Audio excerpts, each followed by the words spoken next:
This is the Inferno Podcast, the official podcast of UAB Athletics. Blazer fans, this is the place each week to get an inside look into UAB Athletics. This episode of the Inferno Podcast is brought to you by the Alabama Department of Public Health and Pearl River Resort.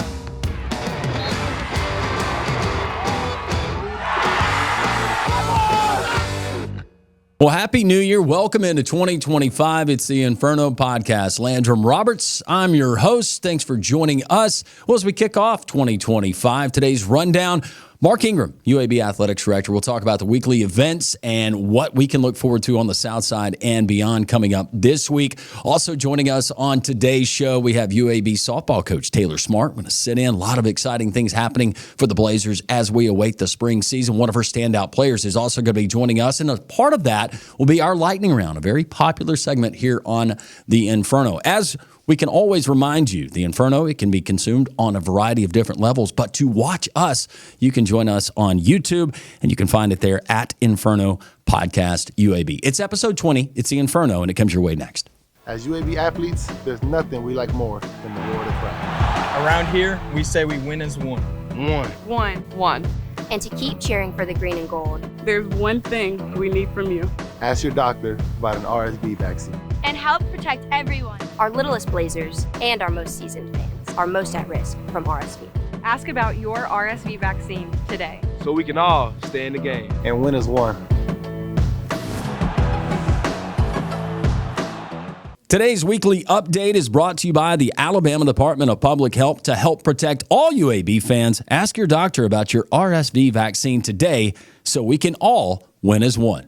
Welcome back into the Inferno Podcast. Landrum Roberts, this is our weekly update, and joining us, UAB Athletics Director Mark Ingram. First of all, Mr. AD, Happy New Year. Happy New Year to you as well. Yeah, was it a fun ball drop for you? Oh, man, I think, if we get to about 10 o'clock, that's midnight. We're just calling it, It's midnight somewhere in the Atlantic Ocean when we go to bed. Yeah. We always, after the Christmas holiday, we always take a trip, our family, and we always go to the same place, which is beautiful, exotic Cincinnati, Ohio, because that's where my wife is from. And so we go see her family. Yeah, warm. Mm-hmm. Yes. Balmy Cincinnati. That's exactly what I think about when I think about Cincinnati, right? Gray skies and rain almost every single trip. Skyline chili, did you have anyone you were there? Now, that is the highlight. I mean, listen, when you drive 8 hours with a car full of kids and a dog.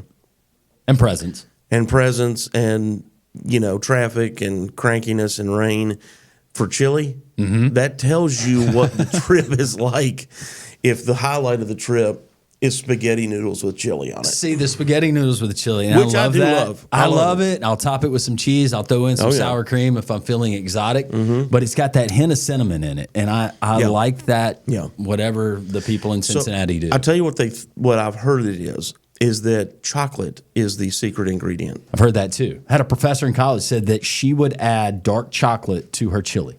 And that somehow when heated up, it creates that cinnamon spice kind of flavor. Okay. Who knows? It sounds delicious. For the good people of Cincinnati, I do love your chili. This is the time of year. I could use some really space heater in here, maybe a little fire. If we I've been eating a lot of soup here. Molly, if you could get us a fire, that'd be nice. That would be nice. Thank you, Molly. If you could get on that. All right. We got a lot to talk about. Yeah.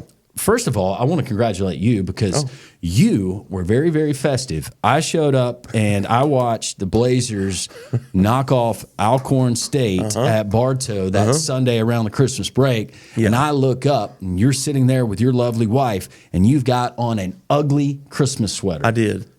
Yeah, it was tacky sweater night at the game. Or tacky sweater. Or whatever you call it. It was beautiful, The holiday sweater. I have two. I have one. It's more like a sweatshirt that I got at Buc-ee's, which is fun. But what you saw me in is a vest. I got this vest at Kmart in the women's section like 15 years ago. Yeah, because there's no more Kmarts, are there? No, I don't know. But that's where I got it. And and I usually will wear it with a green or red, like checkered, dress shirt underneath because it really makes it super ugly when you do that. Yeah. Because it just doesn't match. And Yeah, but I had asked some staff. They reminded me, it's tacky sweater night tomorrow night at the game, and I was like, yeah, and they were like, you're doing it right, and I'm like, no, probably not. And I was like, are you? And then but people started saying, well, yeah, man, we all gotta. And I was like, all right, well, solidarity, and I think me and Brad Hardikoff are the only staff members that actually did it, but. I can almost confirm that because I saw a lot of staff members, and I'm pretty sure that you two were the only ones. But I pointed it out. His is a lady sweater too. Well, I think Brad's has shoulder pads in it. No, really, which is fun. Oh, yeah, I've got one, and I bought one for our show that we do on Jocks 94.5 because we had some listeners that were going to have a contest, and we had our kind of get together at the end of the year, and it's the Bob Ross, and this was the only one that I could find at a local retail store that you would be familiar with, but they don't advertise with us yet. And it was Bob Ross, and it was have a happy little Christmas, happy little trees. But it's got Bob Ross, and it's got like a character of him, and it's got the fuzzy beard and the afro. That's good. And it lights up, and you've got the battery power that lights up. You can go with the twinkling lights, the solid lights, or the there's a different. I don't know. It's become kind of a thing, and you can buy them. Like these intentionally tacky sweaters now. But I really like the ones that are almost like homemade. Yeah. And like this vest, not to brag about this vest, but the funny thing about the vest to me is that it was before that was a thing. So like this was actually made for people that they would be excited about, and it's got glittery stuff all over it, and Christmas trees, and the balls that hang on the tree. It's just really ridiculous. And but there was somebody. We did a contest, and I can't remember who won the contest at the game, but there was a guy who had what I would tell you, it was like a hooded sweatshirt, and the top of the hood was like the top of a Christmas tree. It was triangular shaped, and like the arms, if you did the arms out, he looked like a tree. Man, like I love that stuff. There were some good contestants there for the contest. It was funny. I'll say that. All right, speaking of UAB basketball, let's talk about the women's side first. Are we talking about basketball, or are we talking about tacky sweaters? Well, we're going to transition. This is the segue, Oh. Mark. Speaking of basketball, UAB women, after having a pretty successful non-conference campaign, has gotten off to a little bit of a shaky start in conference play, falling unfortunately this past weekend to Wichita State, 82-70. But plenty of time left, and we know that Coach Norton and this UAB women's team, they got to go on. They have FAU coming up this weekend there in Boca. Yeah, and last year, and I anticipate this year being similar. Last year, the top half of the conference, which we were in, the margin between like the top 7 teams was just razor thin. It was like a half game separating each of those top teams. And I remember, in fact, Wichita, we lost the very last game of the season to Wichita.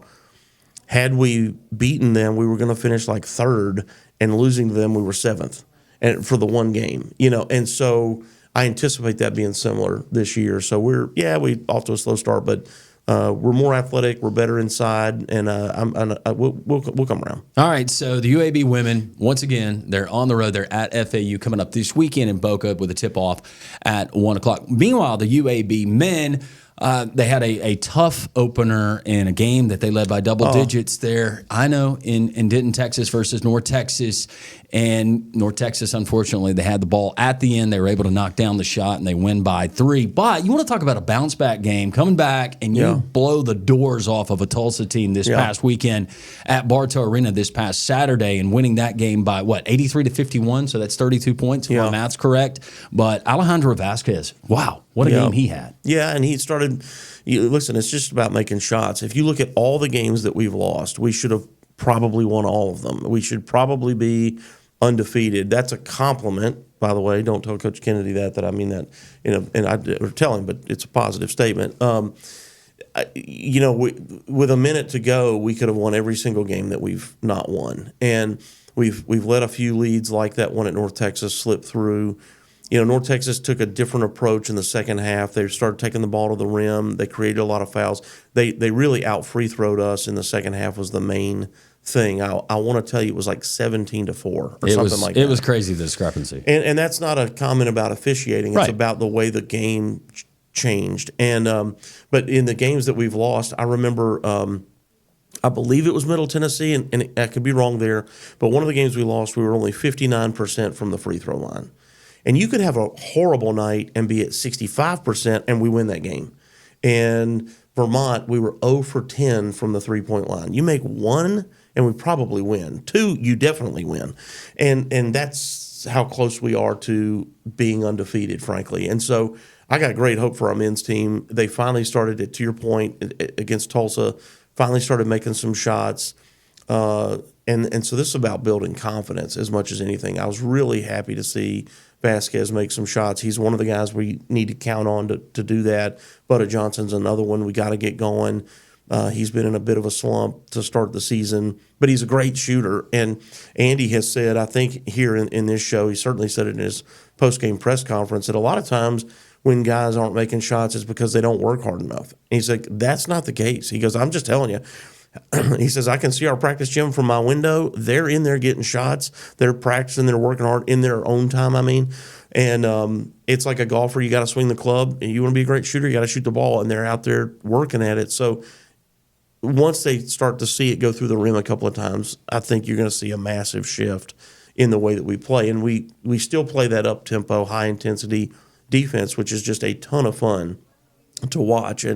And so we've got some more length. Chris Coleman is really playing great. You talk about a guy that's an incredible story, not to get into, but and I think a lot of people know that story about him working at Walmart and growing 7 inches or whatever, and now he plays for the Blazers, and he's a great player.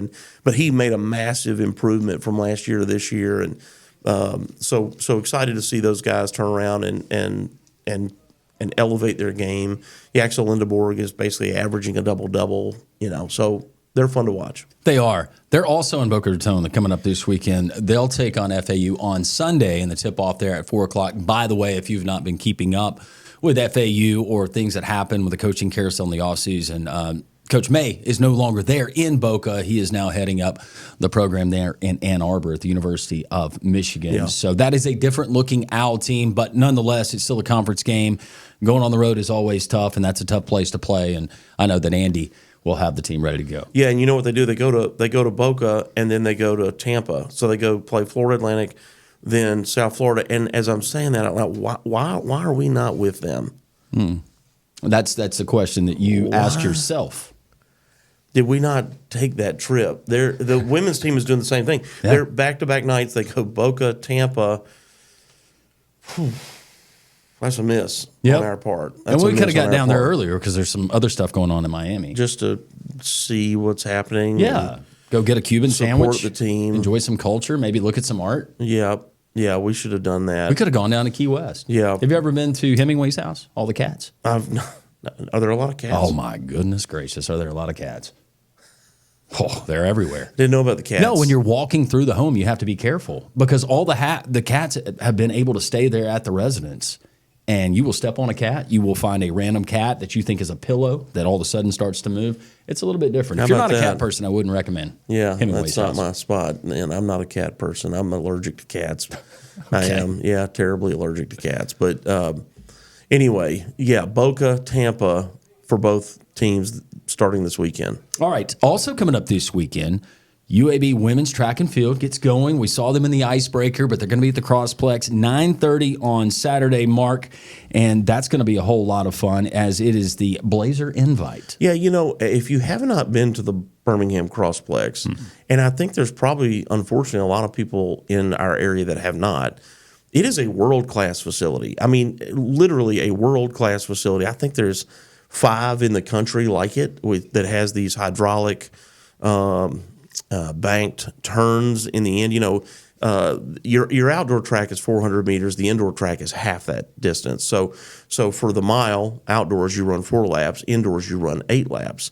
And so they have these hydraulic banked turns in the end. And it's one of, I think there's only 5 others in the country that are like that. Like, it's super high quality, which is, they've hosted the NCAA championship finals, and they've had a number of conference championships, SEC, the American Conference, Conference USA. We used to host that one. So it's a great venue if you haven't been out there. And then, of course, they have a pool, too, which we will not be using. But I've called a swimming meet there, a conference swimming. Yeah, my daughter used to championship. swim there all the time, and it's a fantastic facility. Parking is easy. It's great. If you really enjoy high level competition, you like track, you like watching it in the Olympics. It's a ton of fun. And finally, coming up this weekend in Spartanburg, South Carolina, you have UAB rifle. Here we go. Aiming to get off to a great start in 2025. Lori Goodwin, she's going to have them ready. When's the last Ready, time you aim, fired a shoot. rifle? One of our donors took me shooting sporting clays about 2 years ago, and as I was preparing to leave, I was putting on. I'm not a hunter, and I don't have any true hunting gear, but I was trying to wear the closest thing that I thought hunters wear, and I walk into the kitchen, and my youngest daughter, she says, "What are you doing?" And I said, "I'm going hunting," and she said, "For Easter eggs or treasure?" And I said, "Sporting clays." And so I ended up having to take, they all started whining. I ended up having to take my entire family. And this incredibly patient guy stood out and taught us how to shoot sporting clays. Yeah. It was actually a ton of fun. I'd never done it before. I enjoyed it. I was horrible at it, but it made a lot of noise and shots and stuff. I mean, if I tried to hit 30 targets, I maybe hit 2. I was imagining you having that conversation with your daughter and going, "Hey, go into Dad's Easter eggs bedroom and treasure. and go get me my ugly Christmas sweater. Yeah, I put that on top. I'm going to shoot clays." I got some brown stuff on, a lot of tan. That is this week in UAB Athletics. We continue. It's the Inferno Podcast, episode 20. Welcome back into the Inferno Podcast. Landrum Roberts, I'm your host. Continue to be joined by UAB Athletics Director Mark Ingram and Taylor Smartt, head softball coach at UAB. First of all, Coach, officially welcome to the South Side. I know you've been here for a minute, but welcome. Thanks. Glad to be here. All right, so take the UAB Blazer fans that don't know your background. You come from a coaching family background, might as well have been a coach on the field in your playing career, but you're from Troy, Alabama. You played your softball there. Take us through just your growth as not only a player, but and finding out that you wanted to be a coach. I guess it wasn't hard after watching your dad.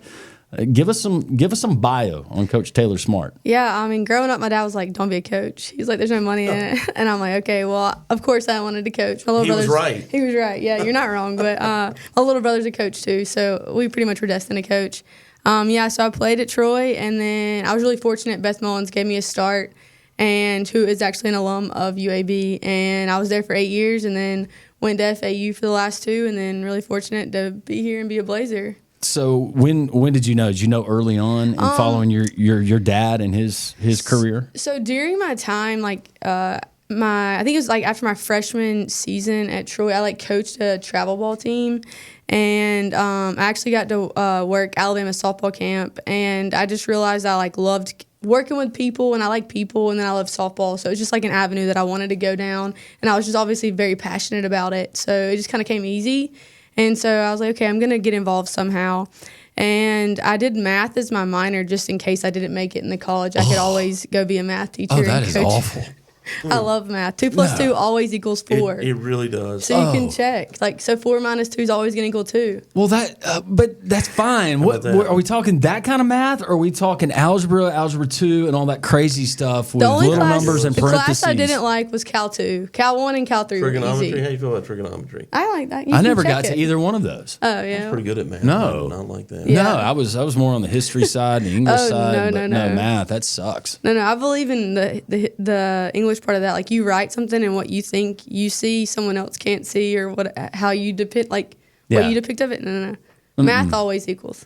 You know what? It's crazy, and just the evolution of softball. So I grew up, and my sister was a really good softball player, and she had offers to go to some smaller schools. Yeah. But back then, softball programs weren't what they are now, not only in the American Athletic Conference, but in the SEC. And what we've had. And it's really been, I would say, the past 3 decades of just really the growth. I know it was there on the West Coast, but I'm talking about being here. Now, the travel ball was there, and I consumed a lot of travel ball with your traveling teams and a lot of early starts. And, oh, my gosh, they're going to play again. Yeah, they're going to play again. 8 a.m. starts. Yeah, a ton of that.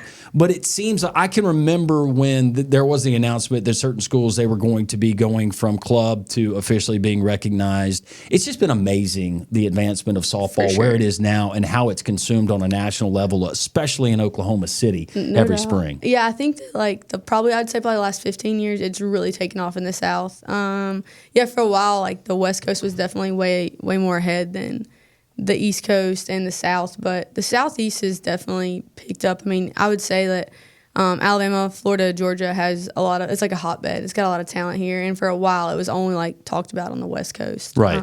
Yeah, it's definitely grown a lot. I think that also like the SEC's taken off, which has helped obviously in the Southeast part. So when you're going out and you're recruiting and you're watching, and we're gonna have one of your players that's going to be joining us. I know you're excited about her and already what she's doing in her young career. But are you going and you watching a lot of these travel ball teams? What is the current climate right now? Because you have your school teams, you have your competitive during the season, but you also have your travel ball. How does that work? Yeah, I mean you're recruiting all year round. You're always recruiting, and you're never closed or not recruiting. So pretty much like main times that we can recruit would be the summer, and then there's 6 weekends in the fall that we can be off campus on Saturdays and Sundays. And so during those times, like trying to, make sure that our staff is kind of going out and getting all the main tournaments. And then in the summer, that's kind of when we are all off campus recruiting. And then we'll have our camps here and there to bring them on. But you're out there recruiting the whole entire time. The biggest difference, and so I'll go all over the place on this, and this is what we do on this podcast. Okay. But one of the biggest differences I see, and I think it's a trend that should pick up with baseball, and we'll talk to Coach Dunn about it. But softball coaches, you don't wear the uniform. Yeah. You're not wearing the pants. You're not wearing the shirt. No, you're comfortable. You might have your visor on. I don't know what you prefer to wear. Yeah, I'd wear a hat. You're going to go hat? Start a trend. Here's your opportunity to really be a leader. Start wearing a uniform. Go full uni. I would wear a uni in a heartbeat. Well, would you really? Who's stopping you? I guess you're not wrong. You're not wrong. The only thing between you and that uniform is air and opportunity. I mean, the new uniforms have come in. I had to try on a pair of pants the other day. I mean, I could rock it. There's no doubt. Are you gonna go? You're gonna go. So are you gonna go like the pajamas, like the long pants, or down to the cleats? Or I would go the knee. Yeah. You're going to go knee? Mm-hmm. Oh, that's what I'm talking about. Yeah. Go high stirrups. Oh, high stirrups. Well, you're a gamer at that point, right? No doubt. Yeah. Please winners win, baby. Winners win. All right. Please do this. So get us ready. So now you're taking over this program, and you've been a part of being a interim head coach. You've been around here. This is nothing new to you, but why UAB? This opportunity. What excited you about coming here? Well, whenever I got the call, obviously I was really excited. Besides the leadership. Yeah, no doubt. But when I got the call, I was obviously really excited. It was closer to home and everything. But I told them this too, like things don't just keep coming around over and over. And I got offered to play here, and I said no. And then AJ offered me to be an assistant, and I said no. So I'm like, okay, it's coming around again. Okay, things don't just happen. And so when I came here, and then I had on my interview, I just kept meeting with people that I was like, okay, the answer is yes. Like all these people keep checking boxes of things that I'd had reasons I would want to go places or somewhere that I'd want to go. And so I was like, the answer is yes. Like this is definitely where I want to be. I want to be a part of all the things they are, the family, be a Blazer, and then obviously the team. And so I was super excited about that. Yeah, sometimes, look, and I learned it through the course of my life. The good Lord, he'll knock. And sometimes you're fortunate enough to get a second knock. Now, you get that third knock, you're like, maybe he's telling you this is exactly where I want you to be. Yeah, exactly. Hey, look, man, we wanted to hire anybody but her. We were trying to hire all kinds of people. But when she visited, she said, "I'm not leaving." Well, basically, she said, "I'm not leaving," and but she forced us to love her. And I told them I was coming the first day. They were like, "When you want to come?" I was like, "I'm coming the first day. I'm going to be the first one." Yeah. And she did an outstanding job convincing us, and it didn't take a lot of convincing. Okay, so tell us your leadership. There's different leadership styles. What is your leadership style with your players? I'm guessing you seem like a player's coach, but how do you lead? Definitely more of a servant leader.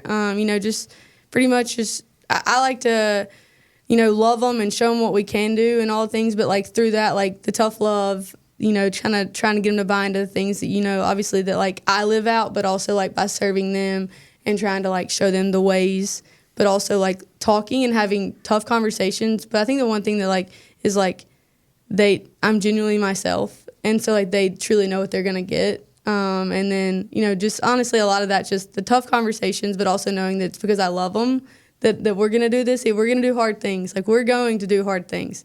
And I think that if anything this fall, they learned they can do hard things. Is that a part of how your dad led his teams, or is that just more of your personality? Yeah, I think some of that's just seeing that. I mean, definitely like just realizing that like just I like to like sit back and observe, and so I've kind of been someone that like has just watched a lot of things, and then I definitely insert myself. But I do like to just kind of people watch a little bit. But like nobody cares how much you know until they know how much you care. That's something that I've always been told, and I wholeheartedly believe that to my core. And so, like, it's tough to get people to do things you want if they don't know that you truly care about them. It's just like someone just coming in here and telling me what to do for no reason in a selfish motive. Yeah. But they know that, like, you truly care, and it's because you care about them as well. They're more likely to, like, want to be a part and want to buy into whatever it is and want to know that this is a common goal and not just for, like, selfish reasons. So you look over your roster, and I'm sure that was probably the next thing after telling Mark, I'm not leaving. Give me the roster. Who are these? Some of these players that? Yeah, okay. Well, of course you did. I think a lot of it was also like a lot of the kids on the roster I'd already knew or had previous like out recruiting. I knew a lot of them. Like Bella Wiggins is one that I knew from whenever we were recruiting at Troy. Dorsett as well. I did know her as well. But the older players were some that when I was at Troy, we either offered or tried to get on campus or did not. So a lot of them I knew who they were. Obviously, we played them last year as well in the last couple of years. So every year I was at Troy, we played them, and then obviously at FAU we played. So I obviously knew the roster because of scouting, but I also knew it because of the recruiting aspect before I left the state of Alabama. And so I think like looking into it, I knew there was potential, I knew there was opportunity, and I knew that we could make what we had better and be able to compete right away. And then we'd obviously just continue to recruit in and get players and make us more and more competitive. I was looking at some of your schedule, and you're going to play some very good programs from within this state and around the Southeast. Just kind of give us a quick glance, maybe a 30,000-foot view of the schedule and some of the teams you're going to be featuring, not only the non-conference, but what we can expect in American play. Yeah, I mean, I think we obviously start off at South Alabama. We have some good quality opponents there. I mean, South Alabama is a regional team that we played last year when I was obviously at FAU. And then we have Murray State, Northwestern State, and UIC in that tournament. Then we come home, we play at Sanford and that's fine. I don't really know. Indiana State, I think. UABsports.com. Yeah, sorry. Indiana State. We played them twice. A team dropped out, so it was kind of an unfortunate thing, so we kind of do that. And then we play at our place. We have 4 quality opponents. Sanford does come back. And then we go to Alabama, and we'll play a pretty, obviously a good Alabama team. And then we'll go into conference play. And I think the one thing is, like, we're going to be gritty. We're going to be competitive. And at the end of the day, we're going to be fighters, and we're going to fight, and we're going to be the one that throws the last punch. And that's the one thing we keep talking about with our team is, like, at the end of the day, it doesn't matter how things start. It's just how we finish. And we're going to fight, and our goal is to win the late innings, which the late innings are the 5th, 6th, and 7th. And we're going to really, know that our goal obviously is to win 7 innings. But at the end of the day, we are going to win the late innings consistently. And the teams that win the late innings can come back and fight until the end. And that's when we're going to be our best. Are you going to announce or make it a surprise when you break out in the full uniform? It's just like that one game, and then all of a sudden be there. People come for warm-ups. You're fine. You're wearing in your normal gear, and then all of a sudden you go and you make a quick wardrobe change. You come out. You want to talk about firing up your team? Oh, they would get – they would be like, whoa. Ooh. You got to be at every game because you don't know which one it'll be. I like to keep people on their toes now, so you just never know. Softball is such a fun sport to consume, though, and it's reflected in the ratings that we get from the Women's College World Series and the conference championships that are broadcast, and now they're broadcast on a national level, and it's the pace. It's the quick. I mean, games. You don't have the downtime that you have. I will say this. Baseball players are very quirky. Softball players, extremely quirky. Mm-hmm. What is that? Is that the downtime? Are we getting bored in the dugout? I mean, we're doing all kinds of things in the dugout. I think a lot of it's just trying to, like, keep people engaged and keep the dugout, like, still bought into everything when you aren't playing. And I think that's the one thing is, like, in baseball, a lot of times they're playing to go play pro and all these things. So sometimes they have a little more selfish reasons for some things, is where, like, a lot of softball is everyone's in this together and, like, they're playing for the university that they're at. Yeah. And so, like, when even though they're not one of the 9 on the field in the dugout, they're finding ways to rally behind their teammates and still continue to, like, encourage them. And it truly is, we're all in this together. So, like, they'll come up with the crazy things in the dugout and, like, trying to keep everyone hyped because they know that's what you got to do. Yeah. It's not just about the 9 that are actually on the field playing. It's we're all in this together. What are we going to do? How are we all going to stay rallied together to be great for one another? Well, and you got to have a core of players. We're going to be talking coming up next with one of the players that you're going to spotlight. She had an outstanding freshman campaign. We're going to get a chance to see her in her sophomore campaign, and she's a local Metro Birmingham product as well. We will have our student athlete spotlight of the week. That comes your way next. It's the Inferno Podcast.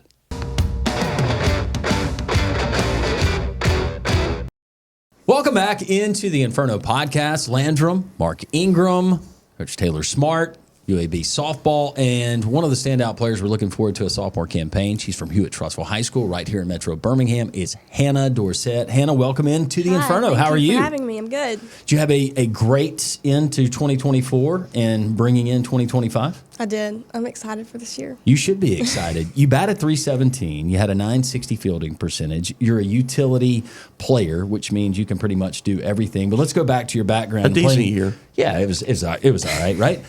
But let's go back to your background and playing at a very successful state championship program at Hewitt-Trussville. And not only did you star on the softball field, but you were part of a championship flag football team, which I had no idea that you actually spiked the ball, which that shows that you got a little spunk. Spike it. Spike it's a little crazy, but no. So clearly, Trussville being a 7A is very competitive, and I think school ball's grown a lot over the past few years.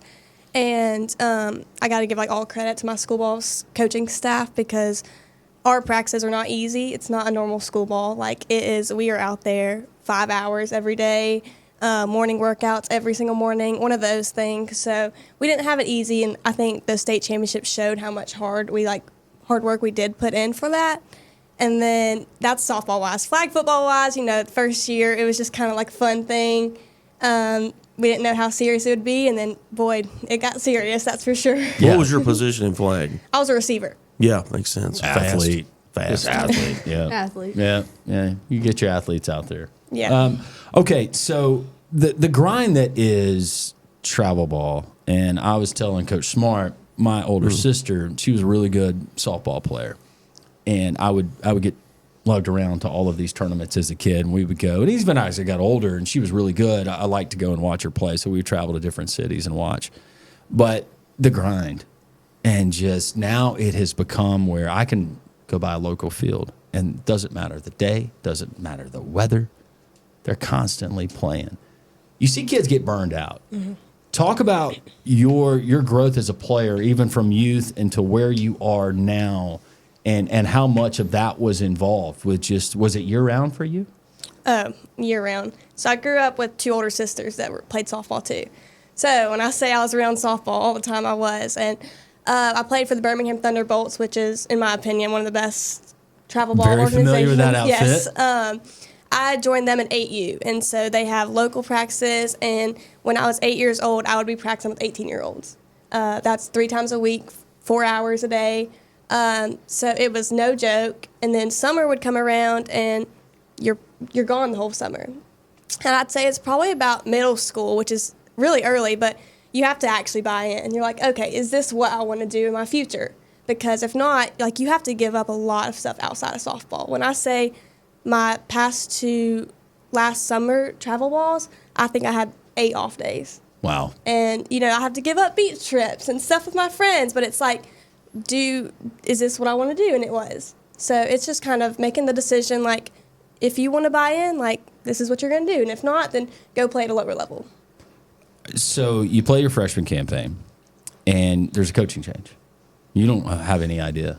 There had to have been just a lot of anxiety for you and some of your teammates because you have no idea who this guy's going to hire. Mm-hmm. How did that go before you got introduced to your new head coach?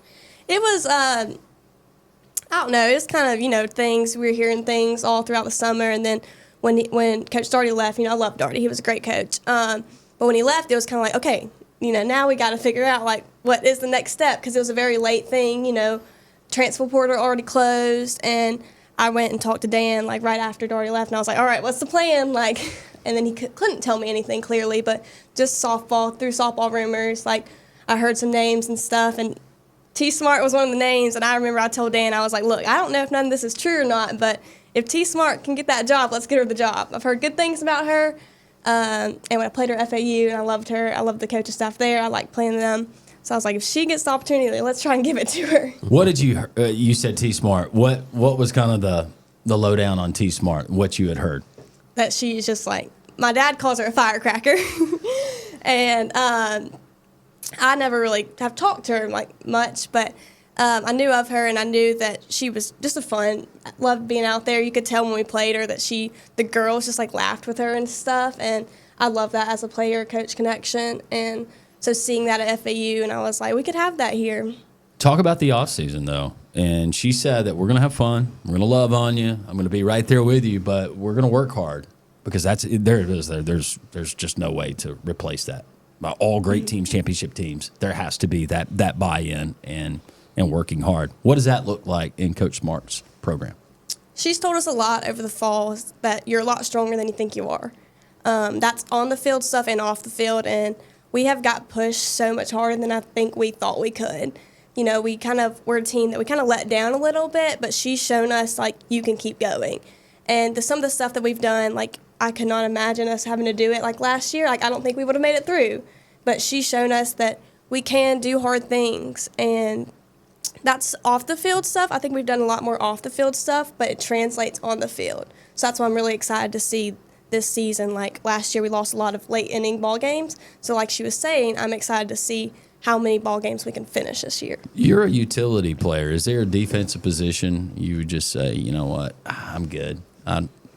Because if it was me, I'm not playing the hot corner. There is no way, and you know where, I'm playing third base in fast pitch softball, and then you're cheating in, and you're not even with the bag, and some kid is about to take your head off. Is it like that for you, or you just third base, no shot. I remember I got put there in the fall one time. I don't remember. Lindsay Smith was up to bat. Man, she can kill the ball, and I was like behind the plate, and I think Coach, and she hit me a ground ball. I knew the ball was going to come to me, of course, and I like jumped out of the way of it. And Coach Smartt was like, "You know how to field a ground ball," and I was like, and even though shortstop's not that far from third, that ball came in hot, and I was twice the distance. I'll bet, or maybe not twice, but it's a lot farther. Yeah. I mean, the distance to your position. It made a huge difference. I was like, it's not the same. Trust me, it's not the same. That's not a ground ball. That's a bullet. Oh, that is that's a bullet, and that's one that it could change. Just I've got to think about my future. Really, you're not wrong. I mean, it's the truth, and I'm watching some of these games, and I'm like, no, stop, don't come any closer. Don't come any closer. She's not going to lay one down. The slap hitting, is that still prevalent in college softball with a slap? I believe so. For me, I still do it. I think I call slapping my safe zone, kind of. It's just I've done it my whole life, and it's just something I don't forget how to do it. Sometimes you can get in your head about your swing, but I try to just not think about slapping too much. So we try not to work on slapping too much because it's just something I go out there and do. Like I think I more often put the ball in play slapping. That's how it is for me at least. But I think it's grown a lot in the sport too, like because you have to have a whole new defense when a slapper comes up. You have to change how you do it, and if a slapper can put the ball on the ground, bunt the ball, it's hard to read. So I think it's really. I was about to say, like with Hannah, one of the things obviously is she's going to be definitely more of a triple threat. She can bunt, she can slap, and she's been able to get more power in her and for hitting. And obviously she did that last year as well. But I think that's something that's going to keep helping her as she goes into her sophomore campaign. Is just you don't know what they're going to do as a slapper that can hit. Like she can do all of it. So as a defense, you don't exactly know exactly how you could play her. Say she hits a ball hard, and so they play her back. The next at bat, she could lay down a bunt. She could soft slap it, and because she's fast, she still could beat it out, which allows you to kind of open up what you can do, and then allows her to read the defense based on what they give her. Where in the batting order can we expect her? Top of the lineup. Top of the lineup. Yeah, I see it. Get things going, create chaos, and that's ultimately what she did in the fall for us. And her and Bella Wiggins and Auburn, they're all kind of similar in that aspect, and so they can kind of allow each other to all be great because they do similar things. Yeah. And they're all fast, and so they can have a chance to beat things out and set based on what the defense gives them, then can allow them to kind of read that and get some speed on the base. Yeah, and then kind of figure that out from there. You are you looking forward to Coach maybe breaking out in full uniform? What would you do? Would that weird you guys out? I would hype her up at first, but then like before the home plate Then you meeting, start I would be talking. like, all right, are we going to change it? She gonna leave that on. We've got to wear get that the this whole going. game. We've got to do this. This is something that originated here on the Inferno podcast, and I feel like one game a year it can be the Coach Smartt uniform game. You guys will be in the dugout like, she's not going to wear that the whole time, is she? I'd be like, you got to change. And I'd be like, bet Put I some won't. sweats on. she I guarantee She said she you. wouldn't change. I have known Coach Smartt for That's about, funny. I don't know, 35 minutes now. I'm betting everything that she absolutely would do it. Boy, Oh, that'd be good. 100% she would. That's the scary thing. She would. Better show up if you want to be at the game. You better show up. That's exactly right. All right, Hannah, we appreciate you joining us. We're going to get these other folks out of here, and we're going to do something called the lightning round, and it's going to be a whole lot of fun. You going to stick around? All right, I am. All right, the Inferno podcast, we continue. Trent Dilfer here, head football coach of the UAB Blazers.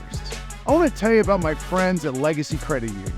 Legacy began as University Credit Union in 1955 and remains committed to UAB faculty, students, alumni, and fans. Not only do they support the Birmingham community, but they are also proud sponsors of UAB and UAB athletics. Visit legacycreditunion.com and find out why you should become a member today.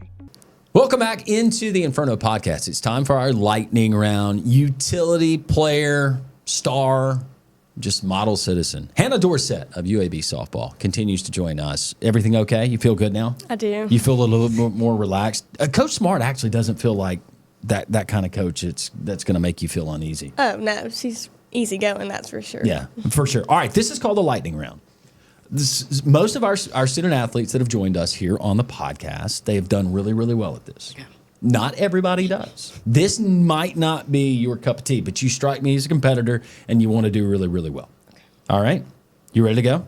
Mm-hmm. All right, this is just some basic things. All right, we start it now. What is your best New Year's resolution? More water. More water? Drinking more water. Drinking more water. Okay. That's always good. I saw a study that says drinking more water. There's a study that says it helps you to live longer. Yeah. I would think that's probably the case. I need to probably drink more water. I drink a lot of caffeine diet drinks. Yeah, I'm trying to cut that stuff out. And they're from our friends at Pepsi, and I love them, but I probably need to consume a little bit more water too. Let's take a break. All right, what is one goal you had for 2024 that you actually accomplished? Softball-wise or just? Anything. Oh gosh, that's a good one. Probably just, I don't even know. Batting over 300? I'm trying to think of Fielding like 960? anything. Softball-wise, probably just being You can comfortable. toot your own horn. It's fine. Just like kind of being like in the moment more often. Yeah. Softball-wise and just in general. Being in the moment. Yeah. Appreciating things. I think as I they did come. pretty well with Smelling that. the roses, as they say. Yeah, I get it. Okay, here's some pop culture trivia. Are you ready for it? Did you ever watch Friends, the TV show? I did You didn't? That's so funny. All right. How about this? Which artist released the album Lemonade? Which artist? Pop artist. Music.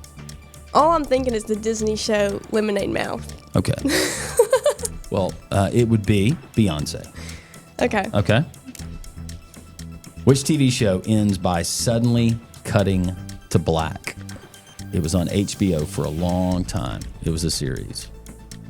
I couldn't even tell you. Grey's Anatomy? I don't know. No, Grey's Anatomy. No, it was actually The Sopranos. I've never even heard of that. You never heard of The Sopranos? Okay. Let's go back to the 60s. Did you ever watch like TV shows that were reruns on like TV Land or anything like that? There was a family. There were 3 girls and there were 3 boys. And the mom and the dad, the mom of the girls married the dad who had the 3 boys. And they became a family together. Do you remember what that was called? No. The Brady Bunch. Okay, I've heard of that Okay, one. you've heard of I've the heard Brady of that Bunch. one. What are your favorite TV shows? I do like Grey's Anatomy. I don't know why I said it ended on a black screen because it's still going. Grey's Anatomy, and then I'm a big like reality TV show, so like The Bachelor, You're one of those. Dancing with the Stars. Yeah. Who was one of your favorite contestants on Dancing with the Stars? ever? This year was Joey. He was the Bachelor, so I had a little connection with my favorite shows there. Okay. All right. This is going to go lightning round. So this is going to be about you, and there's no wrong answers. It's just I'll give you a this or this, and you say this. Are you an early bird or a night owl? Early bird. Cook yourself or take out? Take out. Night out or a night in? Night out. Night out. What does that look? You don't even don't even answer that. Most hated chore growing up, or what you have to do now? Dishes. Dishes? No, I made my sisters do them. Really? I was like, I will clean the whole house if you do the dishes. Did you have a dishwasher, or did you just have? We had a dishwasher. But I just didn't want to touch them or you didn't anything. Want, what is them? Well, you're gonna have to do it. I've grown into it with my apartment, but okay. Don't have a bunch of nasty dishes. Sitting I around. don't. That's I don't. gross. I don't. That is ugh. I definitely don't. All right. Favorite family memory? Probably we take a Gatlinburg trip every we've done it for the past 10 years. We didn't this year, but just spending time with family in Gatlinburg. All right. There's some softball questions for you. Rise ball or drop ball? Hitting it, probably a drop ball. I don't like the rise balls now. Okay. Steal or turn a double play? Ooh, that turn double play. Okay. Batter's box or being in the field? Last year I would have said being in the field, but I'm gonna say batter's box. Okay. Favorite walk-up song in high school and now? Unpopular opinion, I could care less to have a walkout song. I could walk up there, no music, or I'll let my teammate pick it from me. I don't care. Maybe do that. Really? Yeah. Or how about this? Just given what we just learned on this show, I say you either have the walk-up song of the Friends theme song or the Brady Bunch. I wouldn't know, so. I think that would be actually really cool. Favorite sport to watch on TV? Besides softball, I like watching baseball. Okay. Favorite protein? The Fairlife drinks, the 26-gram vanilla. Oh, I'm sorry. You thought I said protein drink, but that's good. Oh. Protein, professional sports team. Baseball would be the Dodgers. What is wrong with you? Why? You don't like the Braves? I do like the Braves, but I just. Good gosh. I went to the Braves-Dodgers game this past year. That'll be the end of our questions. Who won the World Series? I know who won. Do you know how many? Well, Braves have done it too, but man, the Dodgers really, Hannah? I'm a Freeman. I like Freddie Freeman. Oh, of course you do, and those veneer teeth. All right.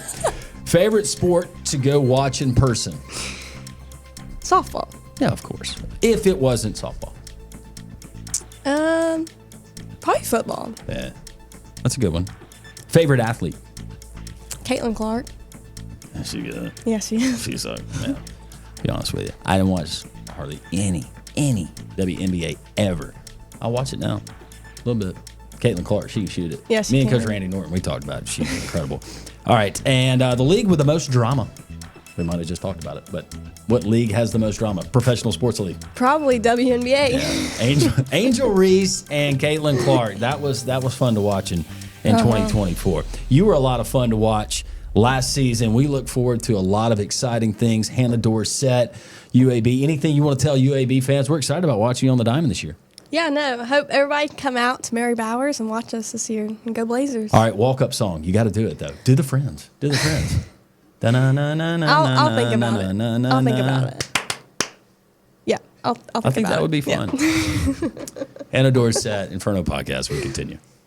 The if in life. It's a world of possibilities. If you go for a night out with friends. If you can keep an eye on your money along the way.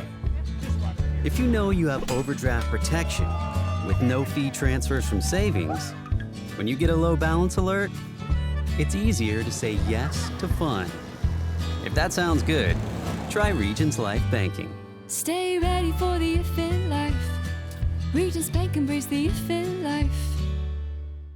Well, that's going to do it for episode 20 of the Inferno Podcast. We appreciate all of you watching, consuming this podcast each and every week. We always invite you to not only join us, watch, listen, but subscribe and share to your friends as we keep this thing rolling along in 2025. A lot of exciting things. You go to UABsports.com for all of the latest and join us here on the Inferno every single week. For all of our guests, UAB Athletics Director Mark Ingram, UAB softball coach Taylor Smartt, and Hannah Dorsett, one of the future stars of the Blazers. I'm Landrum Roberts. Thanks for joining us here in the Inferno.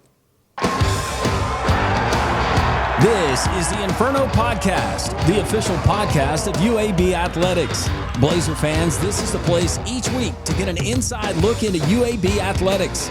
This episode of the Inferno Podcast is brought to you by the Alabama Department of Public Health and Pearl River Resort.